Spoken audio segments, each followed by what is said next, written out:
Teshle to fellow Tibetans and friends around the world. Today is both a sad day and a day of celebration. Today is the 31st birthday of Kunsi Panchen Rinpoche, and this year marks the 25th anniversary of his disappearance. Normally, on birthdays, parents and siblings get together and celebrate together. Given the prominence of Panchen Rinpoche, the whole monastic community led by Tashi Lumpo and their monks and abbots should be participating in celebrating the birthday. But not so. Not just for this year, but for the last 25 years of his disappearance. On behalf of Tibetan people and Tibetan administration, our heart goes out to the parents of Gendun CHOEKYI NYIMA and his siblings. You have not been able to be together to celebrate Gendun CHOEKYI NYIMA's birthday for 25 years in a row. This is really unfortunate. This is really sad. This is a tragedy of humongous proportion. As a human being, you should have a basic right to be with your sibling, to be with your parents. But unfortunately, Gendun CHOEKYI NYIMA has been denied this basic right of any ordinary human being. Hence, we call on the Chinese government for his immediate release. We call on the international community to continue to advocate his case, because you can't accept this tragedy. The Freedom House comes out with a report saying that Tibet is the second least free region after Syria for 5 years in a row. And the case of Gendun CHOEKYI NYIMA reflects the tragedy, because he is just a child. He was 25 years ago. No fault is of his own. He was recognized by the Tashi Lumpo Monastery as the Panchen Lama and endorsed by His Holiness Dalai Lama as the Panchen Lama. But the Chinese government decided to kidnap him and make him disappear. So this is a violation of basic human rights.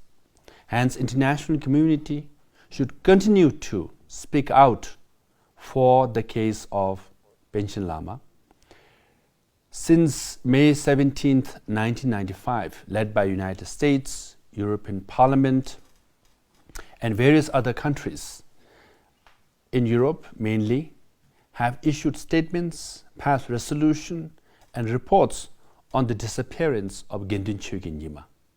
Even at the United Nations Human Rights Council, discussions were held on the disappearance of Gendun CHOEKYI NYIMA, and the Commission on Disappearance of Child or Children had hearings on the disappearance of Gendun CHOEKYI NYIMA.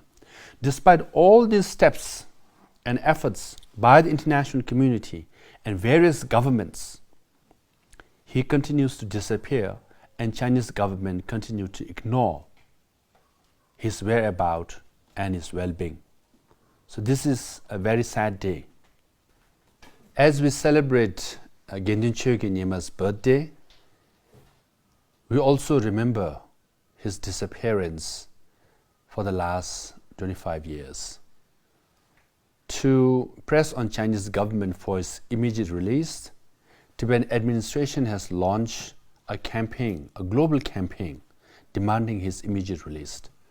Unfortunately, because of the coronavirus pandemic, which originated in Wuhan, we are not able to do the physical lobbying, but we are doing the virtual lobbying all over the world. Mainly our offices of Tibet around the world, in partnership with Tibet support groups and Tibetan associations, will participate in month-long events all over the world from 25th April to May 17th, the day he disappeared or got kidnapped. We will have petitions submitted in various governments, particularly to the United Nations and specifically to the Commission on Child Disappearance in Geneva. We urge the United Nations to hold a hearing about the case of Gyedun CHOEKYI NYIMA and demand his immediate release. And I hope the Chinese government will pay heed to the global appeal and at least allow Gyedun CHOEKYI NYIMA to be with his family members, to be with the Tibetan community in Tibet. I want to thank our friends, Tibet support groups, and Tibetan associations around the world for participating in this effort. This is a case of human rights. This is a case of religious freedom, which are fundamental rights of the Tibetan people and humanity as a whole. On the other hand,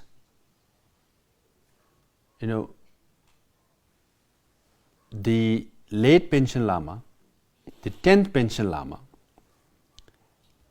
left behind a great legacy for the Tibetan people.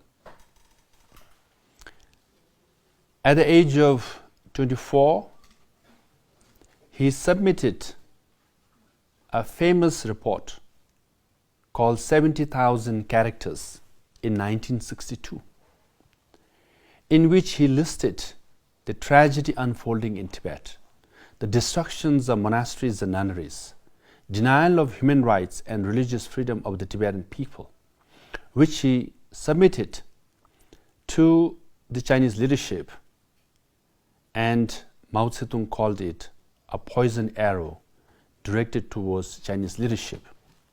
Another significance of the 70,000 characters petition submitted by late PANCHEN Lama is that it was submitted in 1962, in which he listed the destruction of all the monasteries, denial of religious freedom and human rights. Because this date or year is very important. Often when you counter Chinese people in general and Chinese leadership, they say that during Cultural Revolution, all kinds of religious and cultural institutions were demolished and destroyed. Hence, what happened in Tibet is also not an exception. But Cultural Revolution starts in 1965 and goes on till mid-70s. But the report of late PANCHEN Lama was submitted in 1962, which means 3 years before the Cultural Revolution began in Tibet.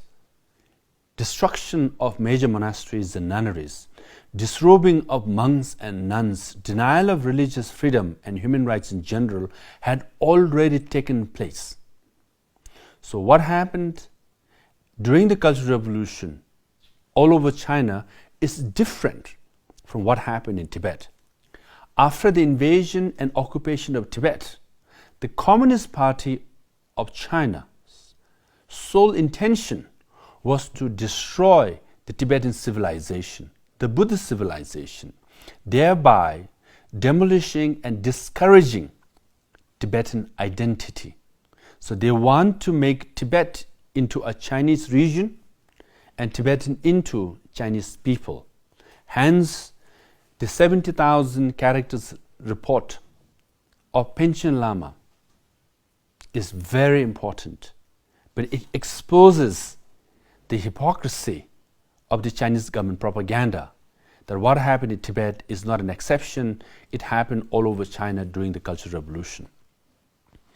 Secondly, PANCHEN Lama, given his prominence, given the reverence he got from the Tibetan people, when you go meet high lamas, you tell them the truth.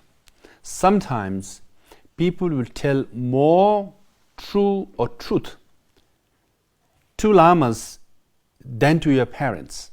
So hence, PANCHEN Lama listed all the things that was going wrong in Tibet, in the 70,000 characters, we must take it as an objective and a true reflection of tragic reality in Tibet. Because of the submission of the report, he was incarcerated till 1977. And if you read Baba Phunzo Wange's autobiography, even he went through a long incarceration, and when he was released later, after more than a decade, he forgot to talk, he forgot to speak because his tongue was not used for so long. Hence, if you read about Panchen Lama, while he was in prison, in solitary confinement, not only he went through a mental, emotional and physical torture, but even he knew he was going insane. So every week or once in a while, when they were taken out to be in the daylight, he used to deliberately fight or have shouting matches with the prison guards so that he could preserve his sanity, so that he could preserve his tongue to speak. Whereas Baba Phunzo Wange took long time to get back to speaking, even talking. But Panchen Lama, given his prominence, even he suffered a similar fate, and even he had to resort to such small, irritating, inconvenient thing like fighting with prison guards so that one could maintain sanity and one could, use your tongue to be able to speak. Right after his release, what did late Panchen Lama do? He praised His Holiness the Dalai Lama. He appealed to people in Tibet to pray for the long life of His Holiness the Dalai Lama. Again, he came under suspicion. And throughout his life, while he was living, he traveled to all the provinces, villages and districts of Tibetan areas, and he went and personally appealed, urged Tibetans to be proud of being Tibetan, to wear your traditional dress, to speak in your language, and most importantly, to learn Tibetan scriptures and Tibetan literature, and to study Tibetan Buddhism. He single-handedly reopened and blessed many of the major monasteries which were destroyed and rebuilt after the Cultural Revolution in Tibet. So his contribution for the Tibetan cause has been immense, has been historic. When we write the history of Tibet, the contribution of great Panchen Lama will be remembered, because under such difficult situation, despite all the pressure and challenges of the Communist Party system, he navigated it to make sure that Tibetan civilization is restored, Tibetan identity is restored, and most importantly, to be proud of being a Tibetan. And his legacy is to be seen and felt in Tibet even today. Major monasteries, major cultural institutions, many schools have been opened, and the literacy rate, education of Tibetan children, and the monastic community all have the fingerprints of late Panchen Lama, for which we are very grateful. Unfortunately, when he returned to Tibet on 24th January of 1989, he made a very critical comment. Rather, he gave a public speech in which he said that as far as Chinese government contribution to Tibet is concerned, it pales in comparison to the destruction of Tibetan plateau. So hence, he summarized, or rather he concluded, that the Chinese invasion and occupation has more destruction of Tibetan plateau and Tibetan people and Tibetan identity than the benefit that the Tibetan people got from the Chinese regime. Sadly, 4 days later, on 28 January of 1989, he died rather mysteriously. Many suspect that he could have been poisoned, or rather, he could have been assassinated. So his death still remains mysterious, and we Tibetans believe that unless there is a thorough investigation of his death by the reliable international organization, we remain suspicious that he was rather killed rather than died a natural death. And at that time, I was at Delhi University at a personal level. When we heard about his untimely death, Tibetan youth organized various protests, and we went to the Chinese, in front of the Chinese embassy, and did a protest, an unconventional protest, and we were arrested, and we were put in Tihar jail for more than a week. And what I did is reflective of the sentiments of the Tibetan people all over the world.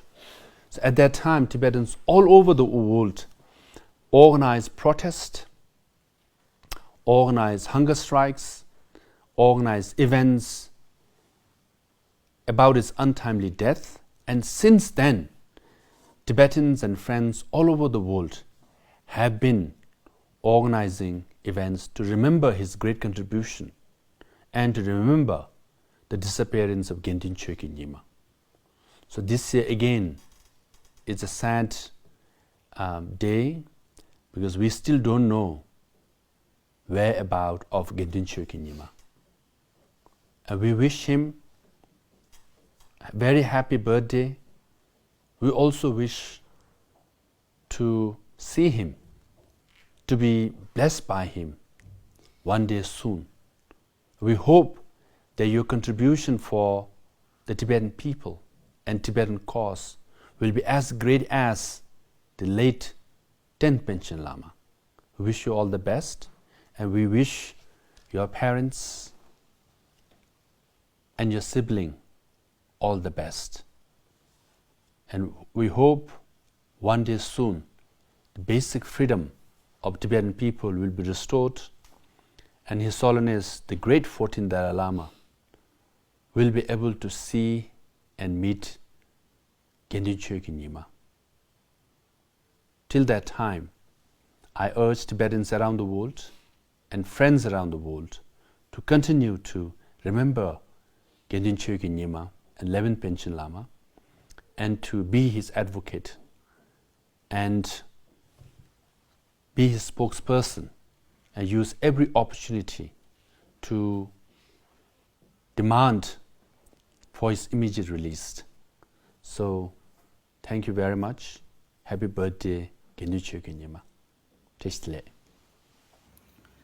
Darin digar Quincy Pension Kunde Chuchi Bachimbo, Jizun Dinzi Gidu, Puzo Bear Samcho, Kunta Somju Soji paper, Kui Tunga the Dui.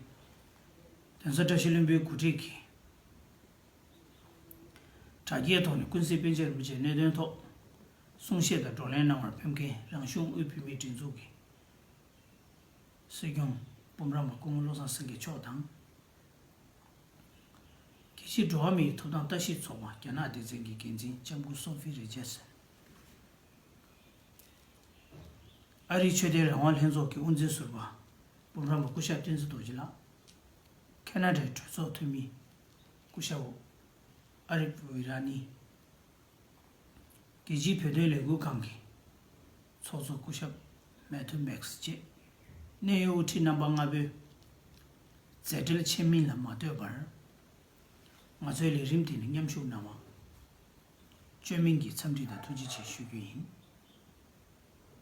Tishin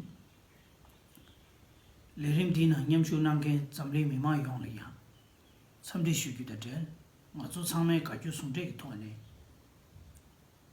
Quincy Pension which a Kundi Juji Bachimachoki 고유 총과 송지 휴유인 자외 다린 나로 군시 벤체 군대 주지부 좀초 고유 총과 두진기 용접 세다 쉬스마든지 차요래 디 남된기 차네 쉬바 있나 실로 지동 국제 구주 공화 신당 앞에 새 주변이 군세 벤체 군대 주지부 좀초 예비용 고고 구샵 차대 rinpoche 당 제바 겸한 세숑기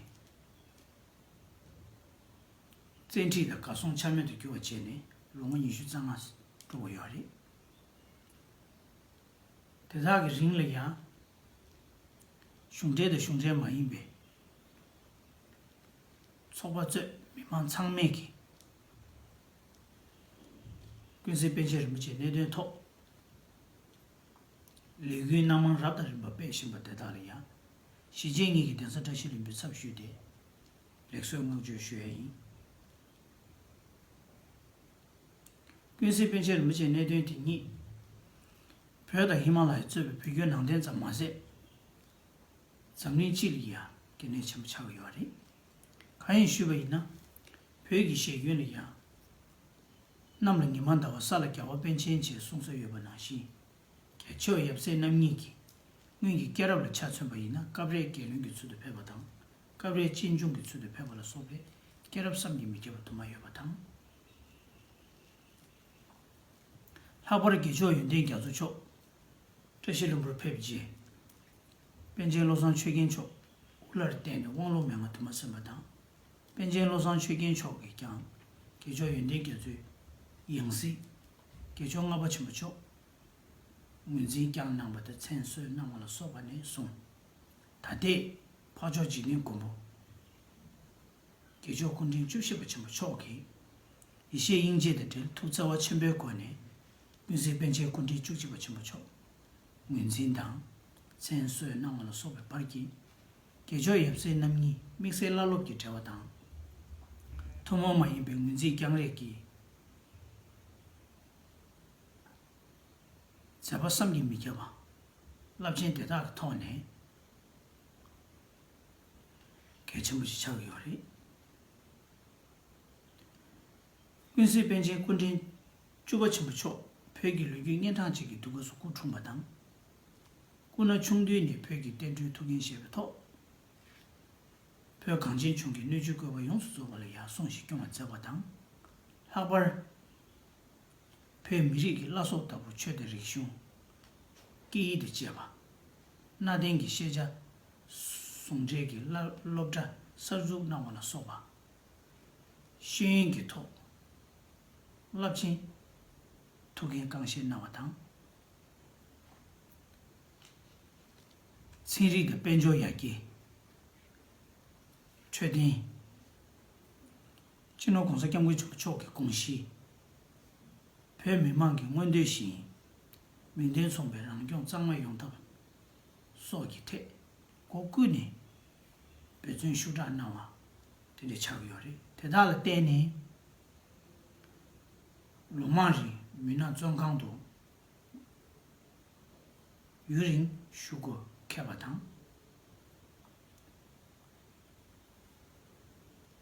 타말 군세를 무치게 구소양 폐딩시 미리의 집에 된도 르당 잡아 소기 랍칭기 잡아 대다가 돈에 개진 시작을 요리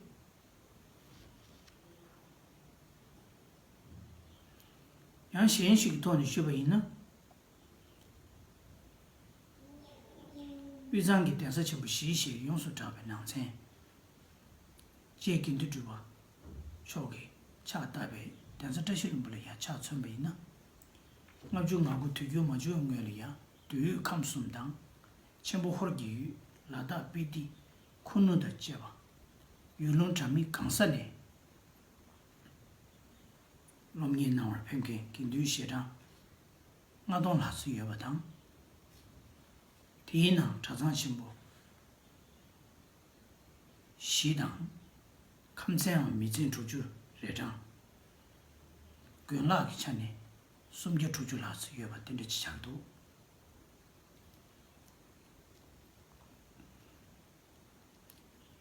강롱이 능시 잠니치 제노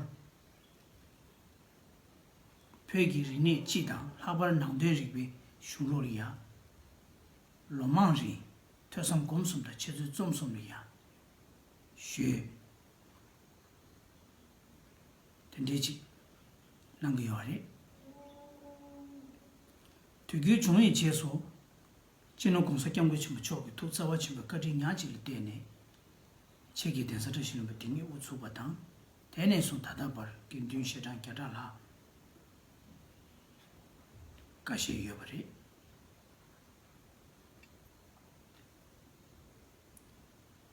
디남 남대리 비숑루 야 토상 공선의 쉬네 라블롬니 추드 tumba 나네 또나 시진이기 돼서 드시는 분 등이기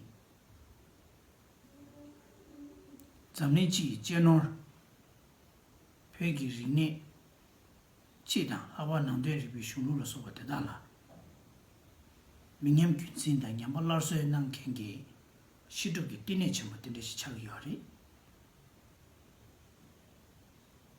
근데 인디 대사 전부 티 대럽 니슈 작성바디 군세 벤치 군디 주치고 전부 차고요리 근데 인디 대사 다시 림비 최대 리슌 토모 마인베게 람스 쇼쇼게 제가 강기 균소 강균세 강기 테네경 메타메베기 걔네 전부 쉬우지 자기요리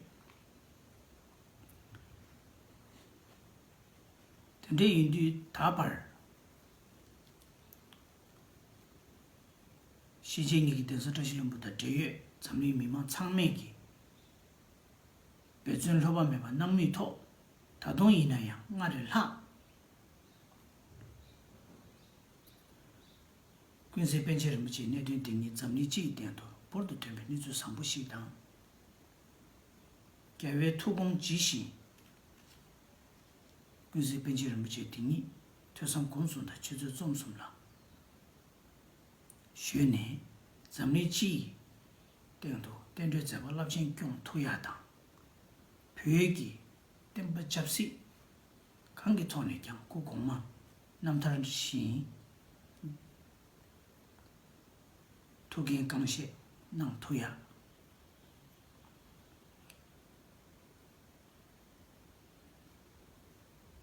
달라서부터 다기 토 배전 로바메말 주경나로 낭스 제제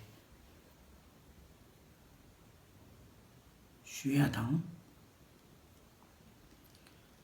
타데 잠리시대 대비 공사람의 남들 경우 개용부 탐지 견지 쓰고 점쳐 고제샤베 깨게 된지 도시능기 두바당 군세 벤치 군디 주지고 점쳐 교ning 유도 로즈 톱지 개외 토공 지신 조토야당 시진냠송기 님은 유도 시아체 잠린 찔이야 시대 용외기 민도 슈다 슈유인 도지치. Good morning. I'm Sophie Richardson. I'm Human Rights Watch's China Director, and it's a sincere honor to participate in this gathering. Human Rights Watch is grateful for the invitation to be with you, and we only wish that we could literally be with you. I wanted to say a few words about Human Rights Watch's view of the PANCHEN LAMA's case, that which we are gathered today to discuss. We see this case as one of the Chinese party state's long-running and most serious human rights violations, a quarter-century-long enforced disappearance. We also see it perhaps as having been a harbinger of the extent to which Chinese authorities not only want to just control religion, but to literally reshape it for their political purposes. We also see it as an example of collective punishment for both the Panchen Lamas and Gyaltsen Norbu's families. Both have had their rights violated in order to control the appointment process of the next Dalai Lama. This manipulation of the selection process in the two boys is an abuse of the title, the position, and the people. Gyaltsen Norbu has not generally been accepted by the public, some of whom have been bribed or threatened to come to his events. The Kala Chakra ceremony staged in Shigata in 2016 demonstrates this, and the tumultuous public welcome of Rinzin Wangmo to Tashi Lhunpo in January 2019 for the 30th anniversary of her father's passing demonstrated this spectacularly. The treatment of the official Panchen Lama shows that the Chinese government's understanding of or respect for religious tradition is at best sorely lacking. The government lacks the confidence to allow him to stay at his monastery or interact with the wider world. He has also been deprived of a proper education compared to previous Panchen Lamas. He doesn't have the transmissions handed down over generations, and these lineages have never been cut or interrupted in the past. It is essential for a Lama of his stature to frequent High Lamas of all traditions, and in the Panchen's case, especially the Dalai Lama, as the two lineages have been closely linked for centuries. Inside Tibet, he cannot do that. The officials surrounding him may not know about these traditions, and Western commentators have often missed this point too. The 17th Karmapa was given these freedoms to some extent, which is why he is widely accepted by Tibetans, but he escaped, and the Chinese Communist Party never dared to take that risk with its Panchen Lama. Human Rights Watch has for decades documented serious violations of Tibetans' human rights, the forced relocation of nomads, severe restrictions on community groups and civic life, increasing restrictions on religious activity, including Gora, and most recently the slow erosion of access to mother tongue education, perhaps an issue that animates people more than almost any other topic because it speaks to the core of Tibetan identity.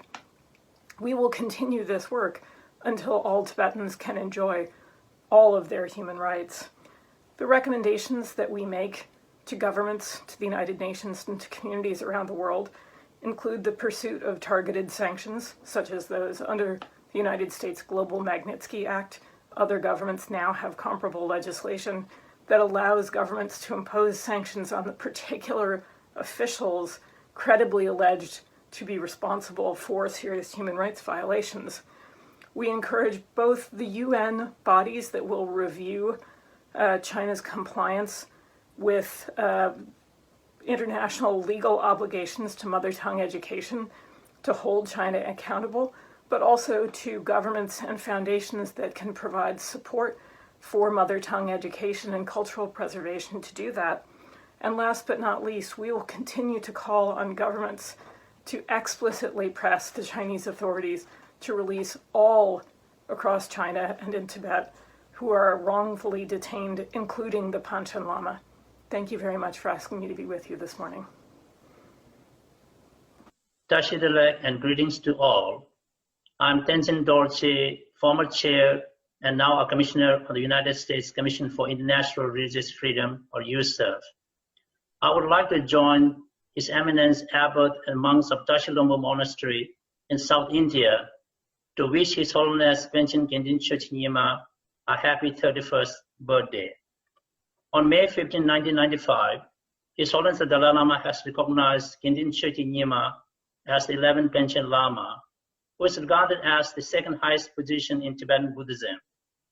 Sadly, the Communist China saw the young boy as a threat to its power and forcefully disappeared him and his family.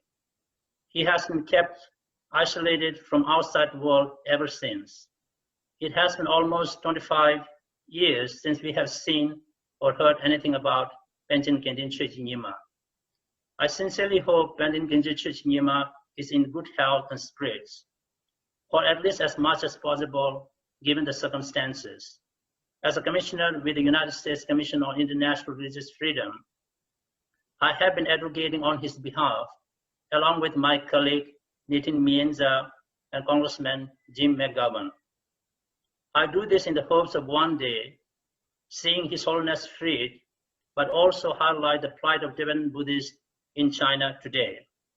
For decades, the Chinese government has engaged in an unprecedented campaign of forced assimilation and suppression of Tibetan Buddhism. Tibetans can be arrested simply for owning or displaying photos of His Holiness the Dalai Lama. The Communist Party has increasingly controlled Tibetan monasteries. Last summer, authorities demolished thousands of residences at the Yachingar Tibetan Buddhist Academy in Sichuan province, displacing thousands of monks and nuns. According to the recent news reports, Chinese authorities have started to offer boundaries to individuals who report on unauthorized religious activity. The one bright spot is that the world has not forgotten about the people of Tibet or the PANCHEN LAMA.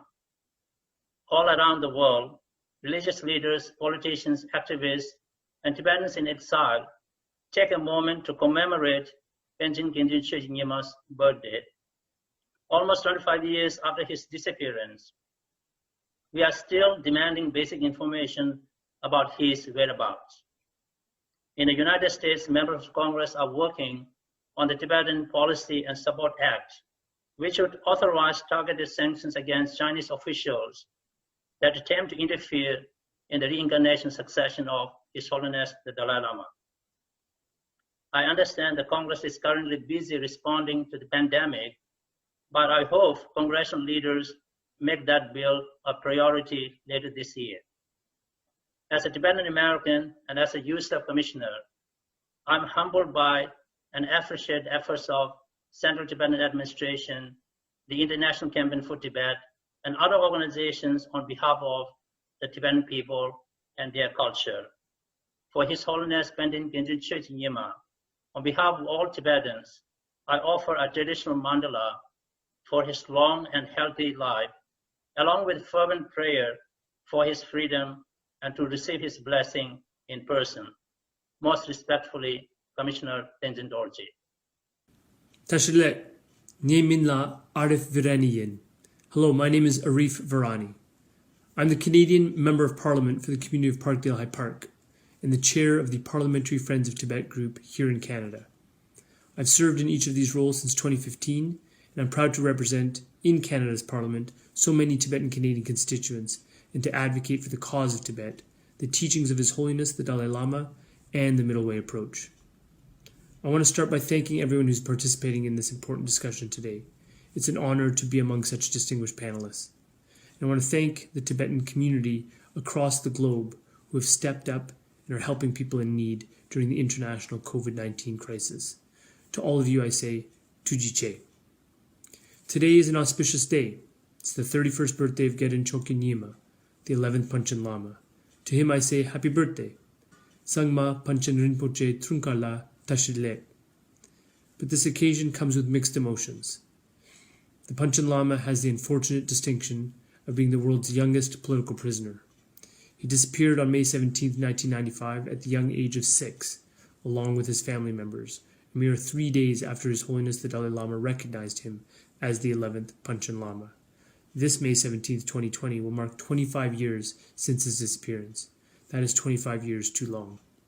I'm a human rights lawyer by profession, before ever becoming a parliamentarian, and I believe in confronting injustice. In my tenure as a parliamentarian, I've been educated by my highly engaged constituents about the Tibetan struggle and the numerous violations of basic human rights. And I've spoken out about basic religious freedoms and linguistic rights for the Tibetan people, about His Holiness the Dalai Lama, and the Middle Way approach on many occasions in Canada's House of Commons. With regard to the Panchen Lama specifically, I've raised his case in the Canadian Parliament. When the Tibetan delegation from the Tibet Autonomous Region, the TAR, appeared in front of Canada's Foreign Affairs and International Development Committee in May 2018, I asked Pema Wangdi, the deputy of the People's Congress of the Tibet Autonomous Region, about the Panchen Lama's whereabouts. Pema Wangdi gave the simple answer that Gedun Chokyi Nyima is living a normal life with his family and does not wish to be disturbed. The Government of Canada's advocacy regarding the Panchen Lama dates back all the way to 1995, the year he went missing, when Canada first raised the case of the Panchen Lama with Chinese authorities. In 1998, the Canadian Embassy in Beijing delivered 1,000 birthday cards for the Panchen Lama from Canadian children. Over the years, Canada has requested that China provide information on the location of the Panchen Lama and his parents, the level of education that he has completed, and the expected date for his return, along with his parents. Canada has called on China to allow the UN High Commissioner for Human Rights and the United Nations Special Rapporteur on Freedom of Religion and Belief to visit the Panchen Lama.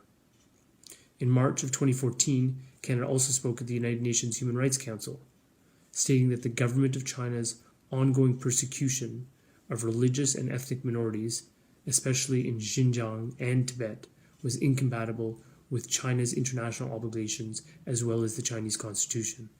Canada urged authorities to immediately release all individuals detained for exercising their human rights, including their right to freedom of religion and expression, and to protect advocates for linguistic and cultural rights. After persistent requests from the international community and from Tibetan advocates, in September of 2015, Chinese officials responded with the language we have heard repeatedly, that the PANCHEN Lama, who was then 26 years old, was living under China's control and, quote, does not wish to be disturbed. Canada has consistently also advocated for substantive and meaningful dialogue between the Chinese government and the Dalai Lama or his representatives to work toward a resolution of issues acceptable to both sides. Canada has created a list of human rights cases of particular concern. That list includes 2 Tibetans, Mr. Tashi Wangchuk and Mr. Druklo. Canada raised these 2 particular cases on November 28, 2017, with the Deputy Vice Chairman of the Standing Committee of the People's Congress of the Tibet Autonomous Region and officials from the National People's Congress of China. Canada reiterated that Mr. Wangchuk and Mr. Druklo's rights to express their opinion should be protected and they should not be detained for doing so. At the very same meeting on November 28, 2017, Canada also raised the case of the 11th PANCHEN Lama, called for the unconditional release of him and his family, and for a Canadian delegation to be able to visit them. In July of 2018, Canada co-sponsored a statement at a ministerial meeting to advance religious freedom in Washington, D.C., where parties expressed their concerns about the significant restrictions on religious freedom in China and called on the Chinese government to respect the human rights of all individuals. The text stated that many members of religious minority groups in China face severe repression and discrimination because of their beliefs, including Tibetan Buddhists. On November 6, 2018, Canada made public recommendations to China on human rights as part of its Universal Periodic Review at the UN Human Rights Council in Geneva, Switzerland. At that time, Canada recommended that China end the prosecution and persecution on the basis of religion or belief, including for Tibetan Buddhists. This record of international advocacy by the Canadian government is important, and my personal commitment as the Member of Parliament for Parkdale High Park and the Chair of Canada's Parliamentary Friends of Tibet group is to continue to raise the issue of Tibet wherever possible, not just with regard to the whereabouts of the PANCHEN Lama, but with regard to promoting the basic religious and linguistic freedoms of Tibetans and the Middle Way approach. Once again, I want to say thank you for including me in today's important panel discussion. GEDUN.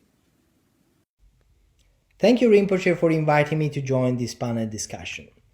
This day, the birthday of the PANCHEN Lama, is a sad reminder that for decades, Chinese rule in Tibet has tried to undermine the very foundations of Tibetan culture and identity by attacking one of the most beloved institutions of Tibetan Buddhism. By kidnapping the 11th PANCHEN Lama and immediately replacing him with an impostor, the Chinese government made its objective very clear.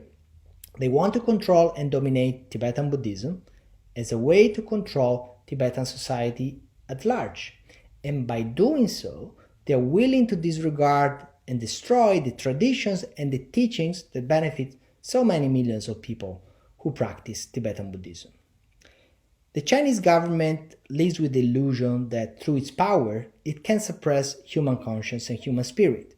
Through brute force, repression, corruption, intimidation, the Chinese government can indeed have temporary victories. It can instill fear, but it cannot win the hearts and minds of the Tibetan people. The situation is such that China will continue to try to impose its political agenda and its will not only on the Tibetan people, but sadly also on other countries. The handling of the coronavirus epidemic by the Chinese government, from the censorship and lack of information on what really happened in Wuhan, to the ongoing efforts to rewrite history, to spread disinformation, and to try to blame others for the epidemic, shows that the Chinese government is engaged in a geopolitical campaign to impose the quote-unquote Chinese model of oppression as a model for the world. This is something that we continue to need to be aware of, as these efforts represent both a great danger for the possible increase of influence of China worldwide, but also an opportunity for the resistance that these efforts may produce. Another essential part of China's geopolitical campaign and of the so-called quote-unquote Chinese model is to control the institution of the Dalai Lama with the goal to influence Tibetan Buddhists well beyond Tibet, considering the popularity that the current 14th Dalai Lama has achieved worldwide. And in this way, they're also trying to undermine the sense of unity and cultural identity that the institution of the Dalai Lama has always provided to Tibetans. So there is a clear political agenda beyond this religious freedom issue. As you all know, historically, the Panchen Lamas and the Dalai Lamas have played an important role in the process of recognition of the respective reincarnations. With the replacement of the genuine Panchen Lama, who was identified by the current 14th Dalai Lama, the Chinese government has now set the stage to make sure that they can control the succession of a future Dalai Lama with their impostor Panchen Lama. And in addition to that, the Chinese government has also passed regulations that give to the Chinese state the formal authority to approve the selection of high Tibetan Lamas, which is clearly a blatant violation of the principle of religious freedom. So, in order to push back against China's offensive against religious freedom, ICT has worked in the US Congress to update the Tibetan Policy Act of 2002 to make clear that the selection of Tibetan Lamas is an issue that should be decided only by Tibetan Buddhists, not by any other government. This legislation was approved by the House of Representatives last January and is now currently under consideration in the US Senate. By passing this legislation, the Congress will make sure that the Chinese officials responsible for the interference in the selection of a future Dalai Lama will be subject to individual sanctions. So, this is an important step to make sure that the Chinese government understands that the international community will not accept another impostor selected by Beijing, and we will continue to mobilize also in other countries and within international institutions to raise awareness about China's plans to control and, in the end, destroy Tibetan Buddhism. We also hope that this effort will help raise the attention on the fate of the current Panchen Lama, and for this reason we call on all of you to support and join us in these efforts. Thank you very much.